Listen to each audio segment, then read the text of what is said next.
NEET தேர்வு நீக்கம், cylinder மானியம் உள்ளிட்ட ஸ்டாலின் கொடுத்த தேர்தல் வாக்குறுதிகள் எதையும் நிறைவேற்றவில்லை என குற்றம் சாட்டியுள்ள அதிமுக பொதுச் செயலாளர் எடப்பாடி பழனிசாமி, மக்களை பற்றி கவலைப்படாத, மக்கள் பிரச்சினைகளுக்கு தீர்வு காணாதவர்தான் முதலமைச்சர் ஸ்டாலின் என கடிந்துரைத்துள்ளார்.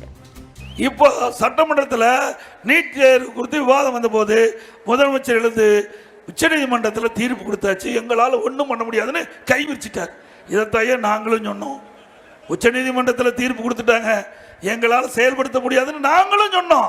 ஆனால் மக்களிடத்தில் வேண்டும் என்று திட்டமிட்டு மாணவர்களிடத்திலும் பெற்றோரிடத்திலும் இளைஞரிடத்திலும் தவறான தகவலை கொடுத்து ஆட்சிக்கு வந்த பிறகு இன்றைக்கு நீட் தேர்வு எங்களால் நிறைவேற்ற முடியாது, விதிவிலக்கு கிடைக்காது என்று முதலமைச்சர் சட்டமன்றத்தில் சொல்லிட்டார். முடிஞ்சு போச்சா? அதோட மாதந்தோறும் கேஸ் சிலிண்டருக்கு 100 ரூபாய் மானியம் கொடுக்குறாங்களாமா? சத்தமா சொல்ல கொடுக்குறாங்களா? அனைத்து இந்திய அண்ணா திராவிட முன்னேற்ற கழக அரசு இருக்கின்ற பொழுது மீன்பிடி தடை காலத்துக்கு நிதி ஒதுக்கீடு அதிகமாக செஞ்சது அதிமுக ஆட்சி.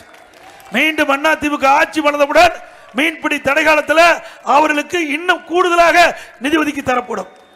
தற்போது வாங்கப்படுகின்ற அந்த மீன்பிடி தடைகால நிவாரண உதவி உயர்த்தி வழங்கப்படும்.